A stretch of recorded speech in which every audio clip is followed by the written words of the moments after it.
Hello friends, तो आज की क्लास में अपन करने वाले हैं मैथ्स के बहुत ही शानदार क्वेश्चन। तो क्लास को आगे बढ़ने से पहले अभी तक चैनल को सब्सक्राइब नहीं किया है तो चैनल को सब्सक्राइब कर दीजिए, लाइक कीजिए, शेयर कीजिए। ठीक है, तो चलते हैं क्वेश्चन पर। अपना पहला क्वेश्चन है, यदि किसी संख्या के 1/5 भाग के 1/4 भाग का 1/3 भाग 18 है तो उस संख्या का 3/10वां भाग क्या होगा, ये आपको बताना है।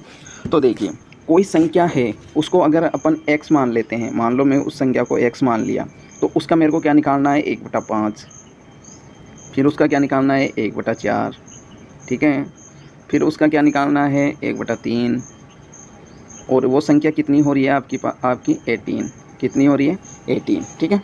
अब जब मैं इसको सोल्व करूँगा आगे, तो देखो x की वैल्यू निकाल लूँगा, तो ये कितना हो गया 20 या 60 यानी 18 × 60, और इसका भी कितना निकालना है मेरे को 3/10वां भाग। तो इसका 3/10वां भाग निकालूंगा तो मैं क्या हो जाएगा मेरे पास, ये 0 से 0 गया, या कितना हो गया 18, और 18 का स्क्वायर कितना हो गया 24, 324, तो 324 is the right answer. Next question है, वह सबसे बड़ी से बड़ी संख्या क्या है जिसे 395, ठीक है, 435, 5420 से विभाजित किया जाता है तो 6, 10 और 14 आपका क्या बचता है, शेष बचता है। तो यहाँ पे देखो आपको क्या बोल रहा है, ये सबसे बड़ी संख्या बोल रहा है, सबसे बड़ी संख्या बोल रहा है, इसका मतलब ये क्वेश्चन किसका है, एचसीएफ का क्वेश्चन है, ठीक है। एचसीएफ का क्वेश्चन है तो अपन क्या करेंगे, इसमें से अपन 6 माइनस कर देंगे, इसमें से अपन 10 माइनस कर देंगे, इसमें से अपन 14 माइनस कर देंगे, तो क्या आया आपके पास, इधर तो कितना आ गया आपके पास, 6 माइनस करेंगे तो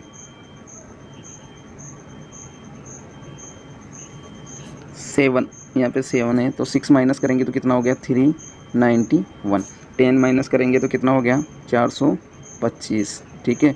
और अगर इसमें माइनस करेंगे तो अपन कितना आ जाएगा अपने पास में, कितना 14 माइनस करेंगे तो कितना आ गया 5406।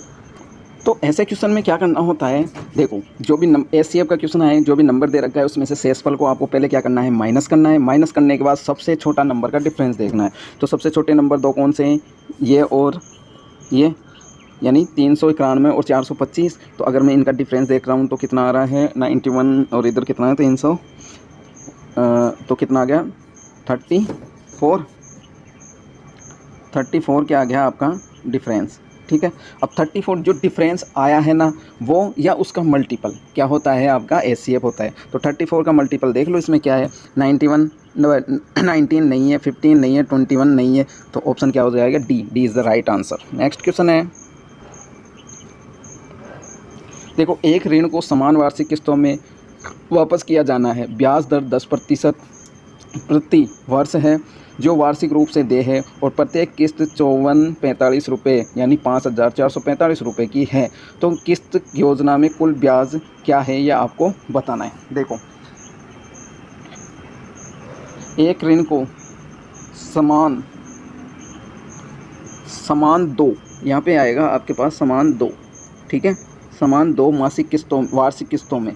तो देखो अब 10 है, अगर मैं एक किस्त देता हूँ तो 10 से कितनी चली जाएगी आपके पास 11, फिर दूसरी किस्त में क्या करते हैं अपन स्क्वायर करके लिखते हैं, तो 100 से 121। अब किस्त की वैल्यू हमेशा सेम होनी चाहिए, तो पहले किस्त की वैल्यू कितनी है 121, तो इसको भी 121 बनाएंगे, तो इसको भी 121 बना दिए, ठीक है। तो 110, और ये तो कितना हो गया आपके पास 210, ठीक है, ये हो जाएगा 210, और ये इसको अगर करेंगे तो अपन ये कितना हो जाएगा 242, ठीक।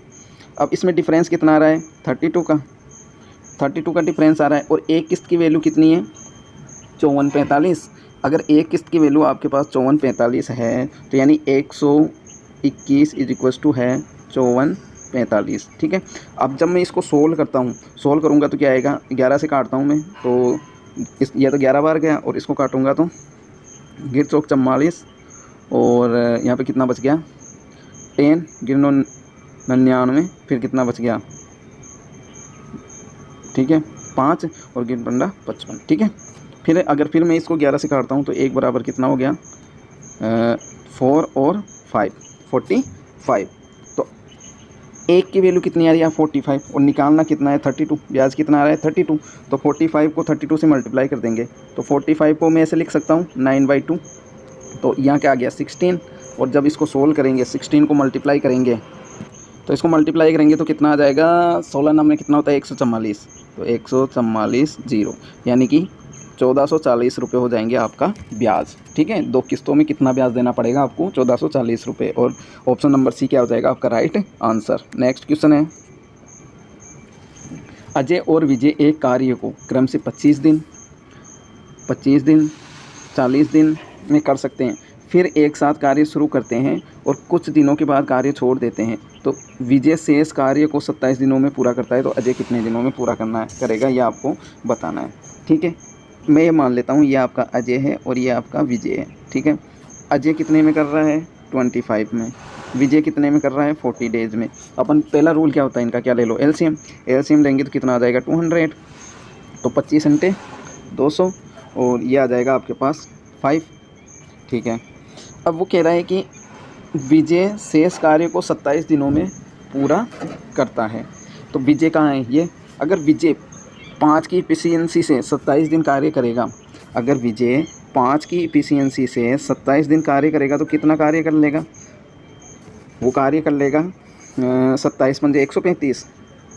ठीक है, तो अब शेष कार्य कितना बच गया, अगर मैं 135 इसमें से माइनस करूँगा तो शेष कार्य कितना बच गया आपके पास 5 और 5 ये 6। ठीक है, 65 शेष कार्य बच गया। तो वो पूछ रहा है कि अजय ने कितने दिनों के बाद कार्य छोड़ा। तो 65 काम जो ये बचा आपका, जो ये 65 काम बचा है तो ये दोनों मिलके करेंगे। ठीक है, 65 काम दोनों मिलके करेंगे ना, तो दोनों मिलके करेंगे तो दोनों की एफिशिएंसी कितनी होगी 13। तो 13 × 5 = 65। तो दोनों ने मिलके कितने दिन काम किया 5 दिन काम किया। तो अजय भी तो 5 दिन काम किया, 5 दिन काम करके उसने छोड़ दिया। तो ऑप्शन नंबर डी क्या हो जाएगा आपका राइट आंसर। नेक्स्ट क्वेश्चन है, एक रेलगाड़ी 2 व्यक्तियों को पार करने में 11 सेकंड और 10 सेकंड का समय लेती है। 2 व्यक्तियों को पार कर रही है। ठीक है, जो रेलगाड़ी की समान दिशा में क्रम से 6 किलोमीटर प्रति घंटा और 5 किलोमीटर प्रति घंटे की गति से चल रहे हैं। तो रेलगाड़ी की गति आपको बतानी है। देखो मैं एक चीज़ आपको बता देता हूँ, स्पीड का फॉर्मूला क्या होता है आपके पास, डिस्टेंस अपॉन में टाइम होता है। ठीक है, अब यहाँ पे देखो डिस्टेंस कांस्टेंट है, डिस्टेंस क्या है कांस्टेंट है। ठीक है, अगर डिस्टेंस कांस्टेंट है तो स्पीड का रेशियो क्या हो जाता है, टाइम के इन्वर्सली प्रोपोर्शनल हो जाता है। तो अब यहाँ पे देखो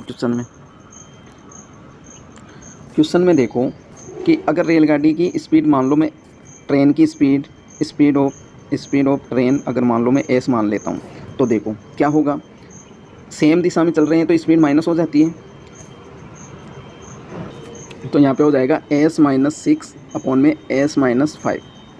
ठीक है, इक्वल्स टू टाइम का इन्वर्सली रेशो हो जाएगा, यानी 10 ऊपर आ जाएगा आपका और 11 नीचे आ जाएगा। ठीक है, अब इसको क्या करना है अपन को, सोल्व क्रॉस मल्टीप्लाई करेंगे तो कितना हो जाएगा, ये 11s और ये 10s।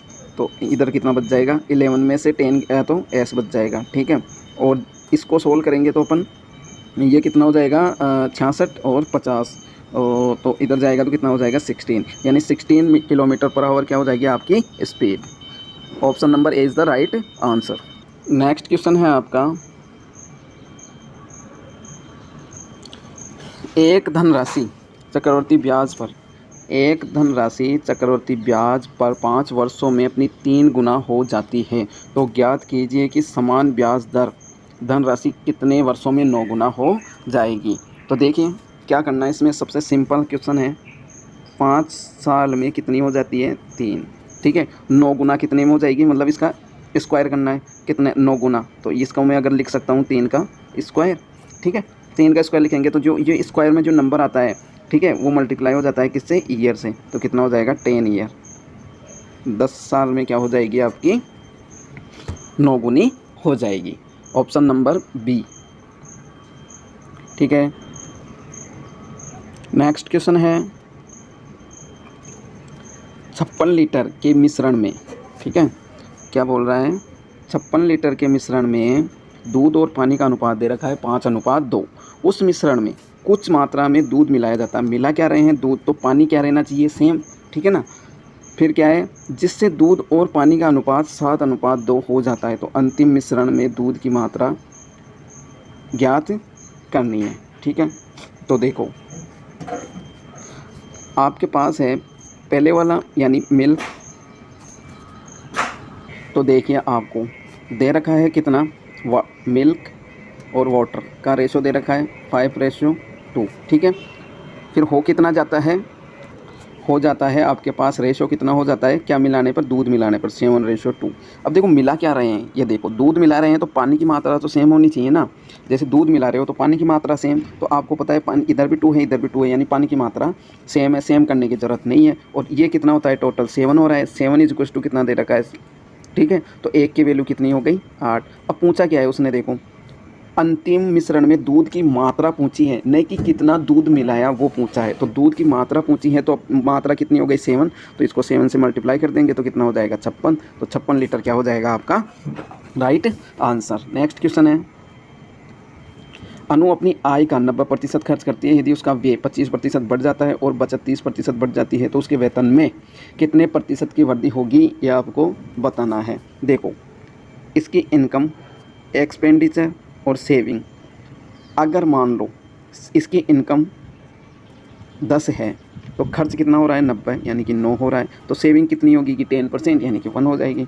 ठीक है, अब इनकम पूछा क्या है, वेतन में कितनी वृद्धि हुई, मान लो x वृद्धि हुई तो इसके क्या होता है 25% बढ़ जाता है खर्च, तो और बचत कितनी बढ़ जाती है 30% बढ़ जाती है। ठीक है, तो अगर अब मैं इसको सोल्व करूँगा तो क्या आ जाएगा आपके पास, ये तो 10x हो गया और ये अपने पास हो गया 225। ठीक है, और ये कितना हो गया 30, तो ये कितना हो गया 30, तो x इज इक्वल टू कितना हो जाएगा, अगर मान लो मैं इसको ऐड करता हूँ तो कितना हो जाएगा 255 यानी 10x इज इक्वल टू 255 और 10 का भाग देंगे तो कितना आ जाएगा, तो 25.5% की इनकम में वृद्धि हो जाएगी। तो ऑप्शन नंबर डी क्या हो जाएगा आपका राइट आंसर। नेक्स्ट क्वेश्चन है, एक व्यक्ति ने 4%, 5%, 8% प्रति वर्ष साधारण ब्याज की दर से 57,500 रुपये 500 रुपये लिए। ठीक है, फिर क्या है, वर्ष के अंत में उसे तीनों मामलों में समान ब्याज प्राप्त हुआ, तो 5% पर निवेश की राशि आपको बतानी है। ठीक है, 5% पर निवेश की राशि आपको बतानी है। तो देखो 4% किसके साथ हो रहा है, फर्स्ट के साथ, 5% सेकंड के साथ और 8% किसके साथ हो रहा है, थर्ड के साथ। ठीक है, तो अगर मैं इसका रेशो निकालूंगा तो कितना हो जाएगा, एलसीएम ले लो, एलसीएम कितना हो गया 40, तो यहाँ पे 10 आ जाएगा, यहाँ पे कितना आ जाएगा 8, यहाँ पे क्या आ जाएगा 5। ठीक है, तो टोटल करेंगे तो टोटल कितना हो जाएगा 23, और 23 इज इक्वल टू कितना दे रखा है आपको 57,500। ठीक है, 23 इक्वल टू कितना है 57,500, तो यहाँ 23 से डिवाइड करेंगे तो कितना हो जाएगा 23 दूनी 46। ठीक है, फिर बचा कितना 4 और इधर 7, कितना बच गया 13 और 23 बन जाए 135।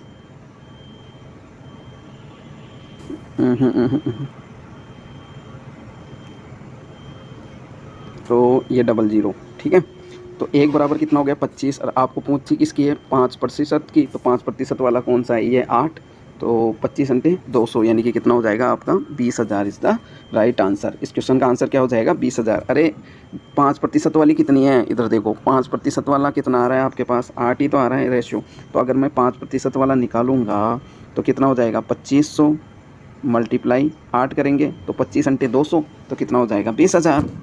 नेक्स्ट क्वेश्चन है, 2 नल दिया हुआ है ए और बी, ए अकेले टैंक को, देखो 2 नल दिया हुआ है आपके पास ए और बी, ए करता है 6 घंटे में खाली भर सकता है और बी भर सकता है 9 घंटे में। ठीक है, अगर मैं इनका एलसीएम लेता हूँ, एलसीएम लूँगा तो कितना आ जाएगा 18। ठीक है, एलसीएम कितना आ गया 18, तो ए की तो एफिशिएंसी कितनी आ गया आपके पास, ए की एफिशिएंसी आ गया आपके पास 3 6 18 9 दूनी 18, बी की आ गई 2। अब वो सी बोल रहा है कि सी खाली भी कर सकता है कितने में 18 घंटे में खाली कर रहा है, इसका भी एलसीएम 18 हो गया, तो ये कितना हो गया -1। ठीक है, इसकी एफिशिएंसी कितनी होगी, अगर तीनों को नलों को एक साथ खोल दिया जाए तो कितने घंटे में टैंकर भर जाएगा। अब तीनों का करेंगे तो ये देखो कितना हो रहा है 5 × 5 में से 1 गया तो कितना आ जाएगा यहाँ पे, नेट इफिशियंसी कितनी आ जाएगी आपकी 4 की इफिशियंसी से 18 काम करेगा, तो 18/4 सोल्व करेंगे तो कितना हो जाएगा, 4 चौको 16 और 4 पंजे 20, यानी 4.5 क्या हो जाएगा आपका राइट आंसर, यानी ऑप्शन नंबर डी आपका सही उत्तर है। तो दोस्तों क्वेश्चन आपको कैसे लगे, अगर अच्छे लगे हो तो चैनल को सब्सक्राइब कर दीजिए, लाइक कीजिए और ज़्यादा से ज़्यादा शेयर कीजिए। मिलते हैं अगली क्लास में और भी शानदार क्वेश्चनों के साथ। Bye bye.